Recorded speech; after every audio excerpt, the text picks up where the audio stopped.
तो बस मोड का यही काम है यहाँ पे, मोड सिर्फ प्लस को माइनस करेगा, बाकी कुछ नहीं है, आप घबराना नहीं, काफ़ी सिंपल है।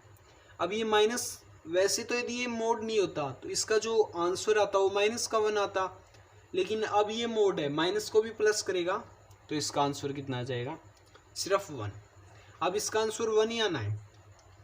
अब एक दो और मान निकाल लेते हैं इनके, A12 के लिए देखते हैं, वही चीज़ है 1/2 -3 × 1 + 2, वही मोड है।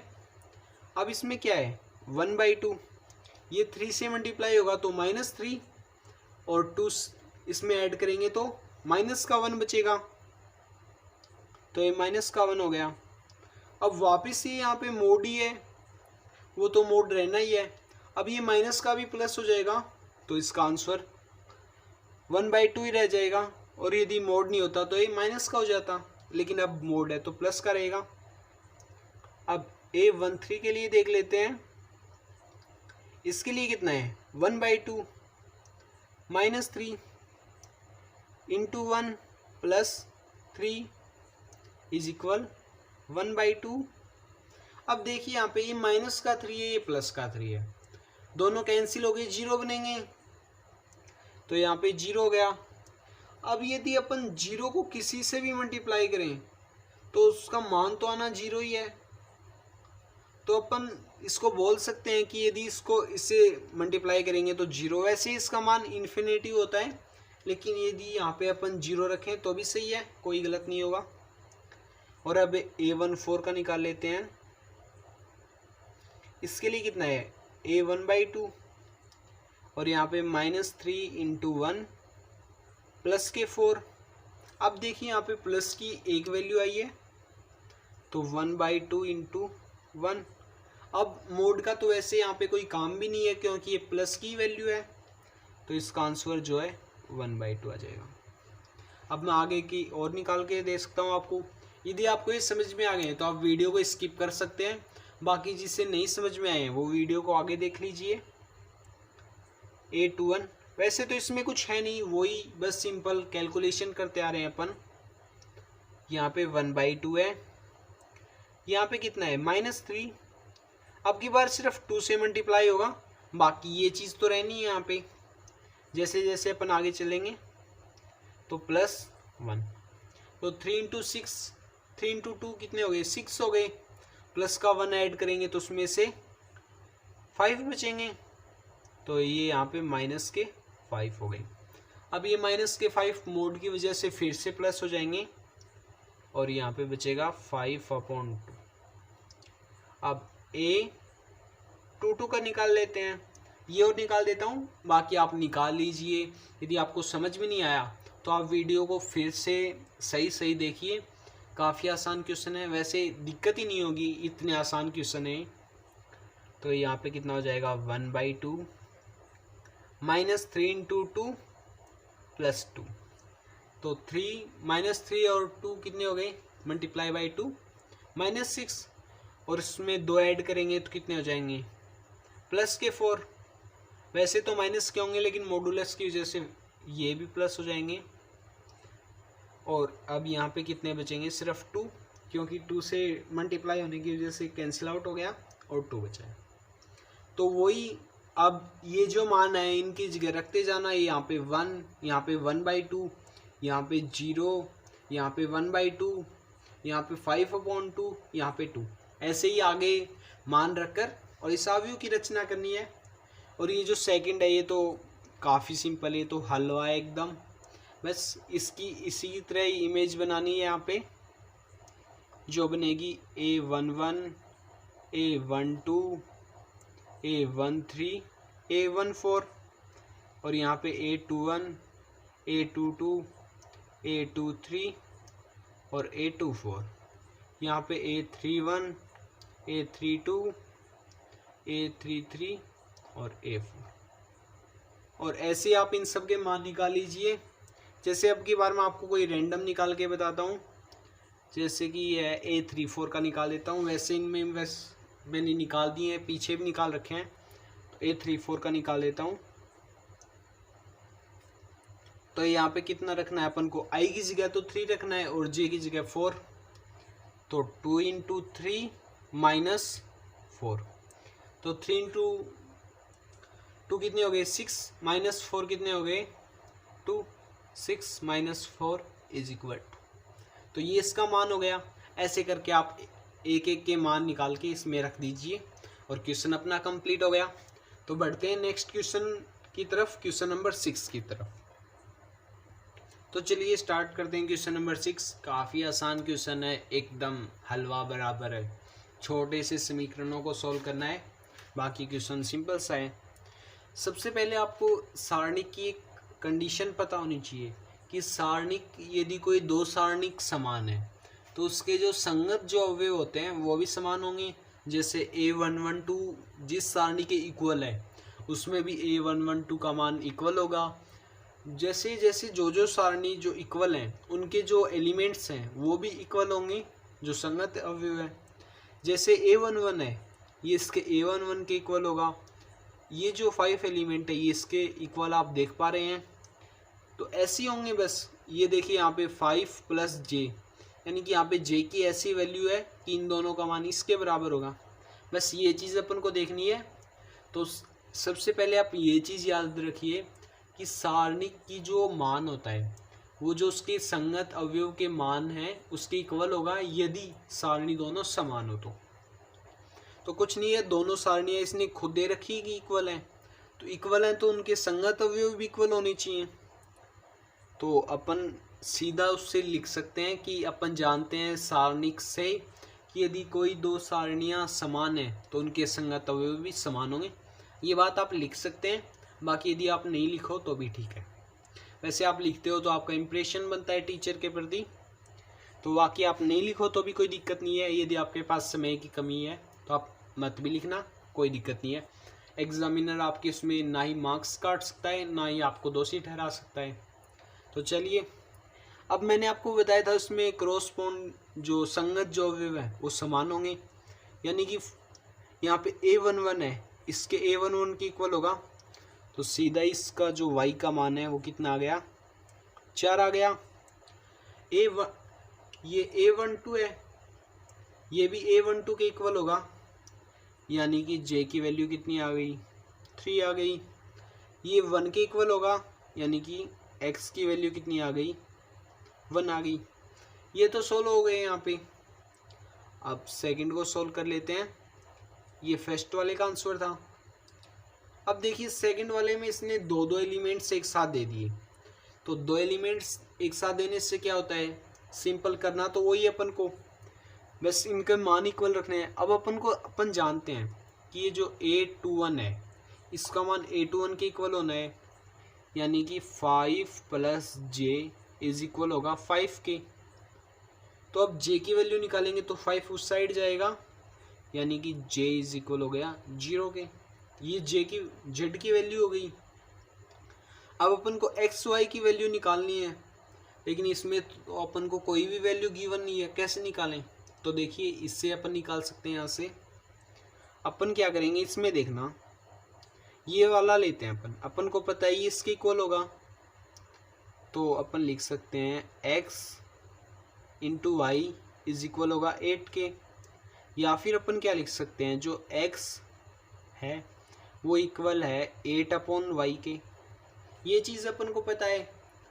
यदि ये सही बात है तो ऐसी भी सही बात है।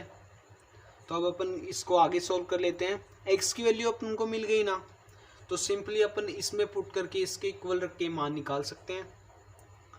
तो इसको अपन समीकरण एक नाम दे सकते हैं यहाँ पे। ये कितना है, x plus Y is equal है 6 के, और अपने पास x की वैल्यू है वो पुट कर देंगे यहाँ पे। इस समीकरण 2 नाम दे सकते हैं। तो आप लिख सकते हो समीकरण 2 में समीकरण 1 का मान रखने पर, तो यहाँ पे कितना हो जाएगा 8/y plus Y is equal हो गया 6 के। ये यहाँ पर हो गया। अब इनका एलसीएम ले लेंगे, यहाँ पे कितना हो जाएगा, इनका एलसीएम हो जाएगा y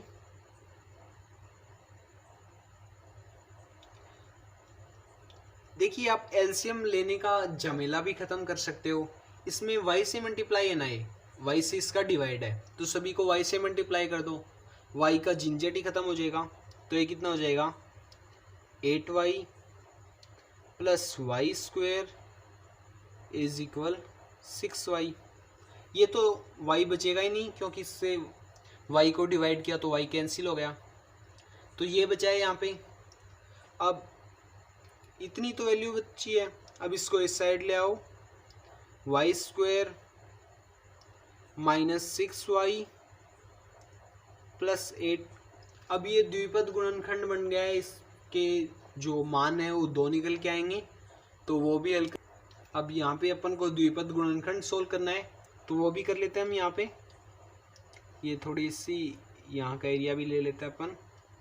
तो ये कितना है Y square minus 6y plus 8। इसको अपन को द्विपद गुणनखंड को सोल्व करना है, तो ये क्या हो जाएगा, किसके मतलब मल्टीप्लाई -6 होता है, जिसको अपन ऐड करें तो 8 आए, और जो ऐड या सबट्रैक्ट करें तो -6 आए। तो किसके लिए होगा 4 × 2, यानी कि 4 × 2। देखो 4 दूनी 8 भी होता है, और -4 और -2 -6 भी होता है, तो अपन इसको लिख सकते हैं -4y -2y प्लस 8। इसमें y कॉमन ले लेते हैं, y -4 हो गया, यहाँ पे -2 कॉमन ले लेते हैं, तो y ये माइनस का था, तो यहाँ पे कितना बचेगा, ये इसको जो निशान था इसको चेंज कर देगा, ये हम यहाँ पे -4 हो गया, तो यहाँ पे -y -2 और y -4। तो यहाँ से y की क्या क्या वैल्यू निकल के आती हैं, y = 2 और y = 4। तो यहाँ पे y की 2 वैल्यू निकल के आती हैं कि y का मान 2 भी हो सकता है और y का मान 4 भी हो सकता है। तो ये दोनों हो गई यहाँ पे। अब अपन क्या करेंगे कि अब अपन कोई भी मान इसमें रख सकते हैं, बाकी x या y के मान में कोई डिफरेंस नहीं होगा दोनों के रखने से भी, तो अपन कोई एक को लेकर इनका मान निकाल सकते हैं। अब समीकरण 2 में y का मान रखने पर x का मान मिल जाएगा अपन को, तो यहाँ पे अपन लिख सकते हैं समीकरण 2 में y का मान रखने पर, तो y का मान रख देते हैं, कितना है 4 है और 2 भी है, कोई भी रख दो, यहाँ पे 6 हो गया, यानी कि x = 2 हो गया। और यदि अपन 2 रखते तो x का मान कितना हो जाता है, यहाँ पे 4 हो जाता। तो बस यहाँ पे x के मान मिल गए अपन को, यहाँ पे y के, और ये z का अपन ने निकाल लिया था। यहाँ पे x y z तीनों के मान आ गए हैं अपने पास। अब ये जो क्वेश्चन नंबर 3 है ये करते हैं। इसमें भी कुछ नहीं करना, बस समीकरणों को सोल्व करना है और अपना आंसर आ जाएगा। तो चलिए समीकरणों को सोल्व करते हैं। सबसे पहले अपन इन 2 समीकरणों को सोल्व करेंगे, क्योंकि इसमें तो 3 अचर हैं। तीनों अचरों को हम कैसे गायब करेंगे, तो पहले 2 को करते हैं। यहाँ पे क्या होगा, x + z = कितना है 5 है, तो अपन x की जगह कितना लिख सकते हैं, x = होगा 5 - z के, तो अपन के पास x की वैल्यू आ गई। अब अपन क्या करें कि y की वैल्यू भी निकाल लें, फिर अपने पास दोनों z के रूप में हो जाएंगे, तो अपन इसमें मान रख के z का मान निकाल सकते हैं। फिर बाकी z का आ गया तो इन दोनों का भी आ जाएगा। तो चलिए निकाल लेते हैं। अब ये तो अपन ने पहला ले लिया, इस वाले से बना लिया। अब इससे बना लेते हैं, y + z = कितना हो गया 7। तो जो y का जो मान है वो कितना हो गया 7 - z। ये y का मान हो गया, ये x का मान, तो हम लिख सकते हैं, ये एक और समीकरण बना लेते हैं अपन यहाँ पे, ये वाला x + y + z = 9। ये इसको समीकरण 3 नाम दे देते हैं। तो समीकरण 3 में समीकरण 1 व 2 का मान रखने पर, 1 और 2 का मान रखना अपन को सिंपली समीकरण 1 और 2 में। तो रख देते हैं यहाँ पे, पहले x का मान रख देते हैं 5 माइनस जेड, और फिर y का मान प्लस 7 माइनस जेड, यहाँ पे 7 है, और प्लस में कितना है जेड इज इक्वल कितना है 9 के।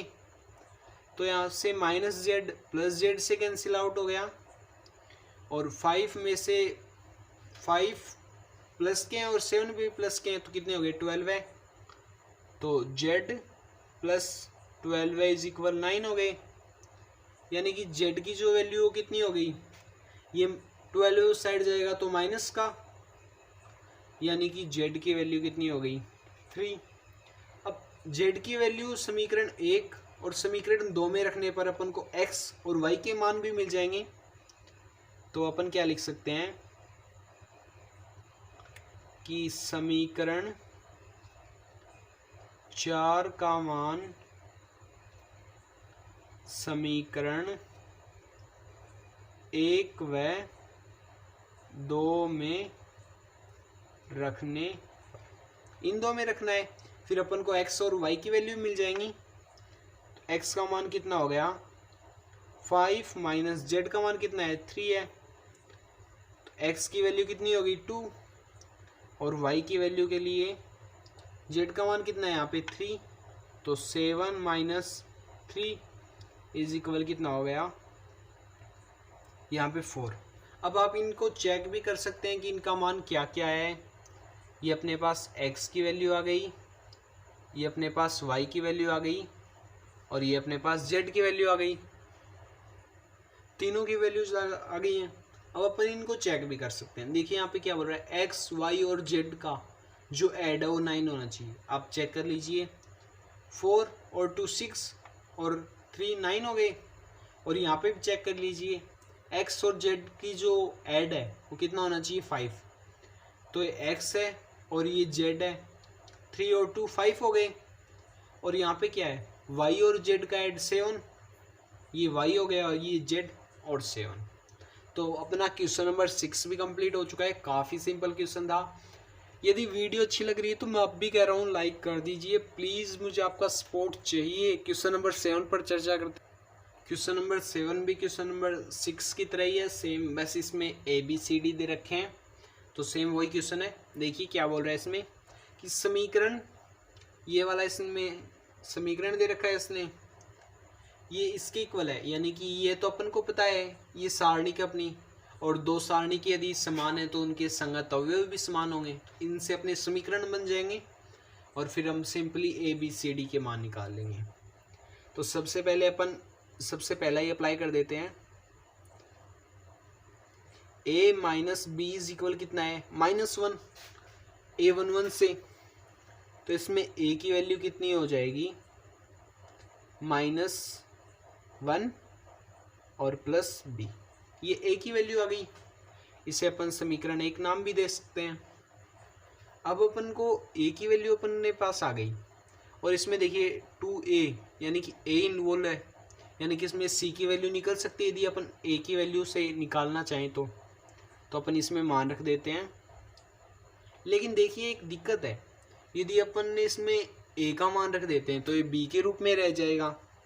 देखिए इसमें b है तो अपन इसमें नहीं रखेंगे, अपन इसमें रखेंगे, क्योंकि इसमें b पहले से है, और a का मान भी अपन b के रूप में लिख दें तो यानी कि निकल सकता है। तो अपन दूसरा समीकरण ये बनाते हैं 2a minus B is equal है 0। अब a का मान रख दीजिए, इसमें a का मान कितना है -1 प्लस b, और b कितना है -b इज इक्वल है 0। अब -b और प्लस b 0 हो जाएंगे, और इसका मान कितना हो जाएगा यार मैं क्या बोल रहा हूँ आपको, ये यहाँ पे देखिए, ये देखिए यहाँ पे 2a है, मैंने गलती से a का मान लिख रहा हूँ यहाँ पे, इसको 2 से मल्टीप्लाई भी करना है। तो यहाँ पे कितना हो जाएगा -2 plus 2b minus b is equal 0 है। अब 2b में से एक भी जाएगा तो एक भी बचेगा, और ये माइनस का 2 साइड जाएगा तो 2, यानी कि b का जो मान है वो कितना हो गया 2। अपने पास एक मान आ गया है। अब b का मान इसमें रख के अपन a का मान निकाल लेंगे। b का मान कितना अपने पास 2 है, तो इसी से अपन निकाल लेंगे a minus 2 is equal minus 1, और यहाँ पे कितना हो जाएगा a इज इक्वल 1। ये a की वैल्यू आ गई। सिंपल है ना। अब देखिए ये आपको थोड़ा अजीब लग रहा होगा, मैं आपको ऐसे समझा रहा हूँ, बाकी आप नोटबुक में उतारे तो उनको थोड़ा प्योर करके उतारें। थोड़ी सी मैंने यहाँ पे आपको समझाने के लिए से थोड़ा गलत सलत लिख दिया है, आगे पीछे लिख दिया है। चलो मैं थोड़ा अब थोड़ा अच्छे से लिख देता हूँ यहाँ पे, आपको कोई दिक्कत ना हो। अब अपन को देखिए a और b के मान मिल गए हैं। अब अपन को कोई तीसरा मान चाहिए इससे, तो इसमें देखिए इसमें a इन्वॉल्व है और a का मान अपने पास है, यानी कि a तो गायब हो गया, सिर्फ c बचेगा, तो c का मान अपने आप आ जाएगा। तो अपन यहाँ पे इसको समीकरण को नाम दे देंगे 2a plus c is equal है 5। ये अपन समीकरण 1 दे देते हैं। वैसे इनको भी अपन को समीकरणों को नाम देना था, वो कोई बात नहीं है। अब a का मान कितना है 1 है, तो यहाँ पे 2 इंटू 1 कितना हो जाएगा 2 प्लस c इज इक्वल 5। इसका मान आगे चलेंगे तो कितना आ जाएगा c इज इक्वल 3। ये समीकरण 2 हो गया। यहाँ पे c का मान भी आ गया। अब देखिए a का मान आ गया, b का मान आ गया, c का। अब अपन को किसका मान चाहिए, सिर्फ d का, और d सिर्फ इसमें है और c है, तो c को तो अपन अचर के रूप में गायब कर देंगे, अपने पास c की वैल्यू है, तो अपन ये लिख देंगे 3c plus d। 3c plus d is equal है 13। इसे समीकरण 3 नाम दे देते हैं। तो अब अपन क्या लिखेंगे, समीकरण 3 में समीकरण 2 का मान रखने पर, इसमें इनका मान रख देते हैं, तो ये यहाँ पे 3 into 3 plus D is equal 13। ये 3 इंटू 3 कितना हो गया 9, तो डी इज इक्वल 13 माइनस 9 हो गया, और कितना बचेगा सिंपली यहाँ पे 4। तो डी की वैल्यू कितनी आ गई 4। आप इनको चेक भी कर सकते हैं कि अपना जो आंसर है वो सही है या नहीं। तो यहाँ पे देखिए a माइनस बी कितना होना चाहिए -1 होना चाहिए, तो आप करके देख लीजिए। यहाँ पे a की वैल्यू कितनी है 1 है और b की वैल्यू 2 है, तो एक में से जब -2 जाएंगे तो -1 ही बचेगा। तो बस ये ऐसे करके आप चेक भी कर सकते हैं। काफ़ी आसान क्वेश्चन है, और ऐसे ही मज़ेदार क्वेश्चनों के साथ बने रहिए हमारे चैनल के साथ। तो चलिए स्टार्ट करते हैं क्वेश्चन नंबर 8 की तरफ। क्वेश्चन नंबर 8 तो काफ़ी सिंपल है, वो मैं आपको यहीं पे भी समझा देता हूँ। चलिए, तो इसमें थोड़ी सी स्पेस है, कागज़ का हमें ज़्यादा से ज़्यादा उपयोग करना चाहिए, तो चलिए यहाँ पे समझा देता हूँ आपको। तो चलिए देखते हैं अपना क्वेश्चन नंबर 8 क्या है। इसमें क्या बोल रहा है, ए है वो कुछ इस प्रकार का सारणिक है कि उसमें m और n है, वो एक वर्गावयव बनाते हैं, वो दोनों मिलकर एक वर्गावयव बना रहे हैं। तो अपन जानते हैं एक वर्गावयव क्या होता है, एक वर्ग क्या होता है जिसमें एल बी और बी बी, यानी कि हाइट भी और उसकी लंबाई भी और चौड़ाई भी दोनों समान होती हैं। लेंथ और ब्रीथ जो है वो दोनों इक्वल होनी चाहिए। यदि मैं पहली कंडीशन देखता हूँ तो इसमें n ग्रेटर देन है m से, यानी कि यहाँ पे n बड़ा होगा, तो n बड़ा होने से तो चौकुटा बन जाएगा, उसकी जो n साइड है वो लंबी हो जाएगी, तो ये तो वर्ग नहीं बना। इसमें m बड़ा है तो भी वर्ग नहीं बना। ये देखिए m इज इक्वल n, और अपन जानते हैं वर्ग की जो लंबाई चौड़ाई है वो समान होती है, लेंथ ब्रीथ इक्वल होती है। तो ये हो सकता है शायद, नहीं यही होगा, क्योंकि अपन वर्ग की परिभाषा क्या जानते हैं कि इसमें m इज इक्वल होता है n के। तो question number C is correct होगा। तो इसका आंसर कितना होगा सी, m इज इक्वल होगा n के। तो ये यहाँ पे क्वेश्चन नंबर 8 अपना कंप्लीट हो जाता है। तो गाइज सब्सक्राइब कीजिए हमारे चैनल को। गाइज जो नेक्स्ट जो 2 क्वेश्चंस बचे हैं, क्वेश्चन नंबर 9 और क्वेश्चन नंबर 10, उसकी मैं अलग से वीडियो डाल दूंगा, डिस्क्रिप्शन में उसका लिंक दे दूंगा आपको मिल जाएंगे। और यदि उस टाइम में यदि वीडियो अपलोड नहीं किया है तो मैं नेक्स्ट वीडियो उसी की अपलोड करने वाला हूँ। Thank you and have a nice day. Please guys channel को सपोर्ट कीजिए। Thank you and have a nice day.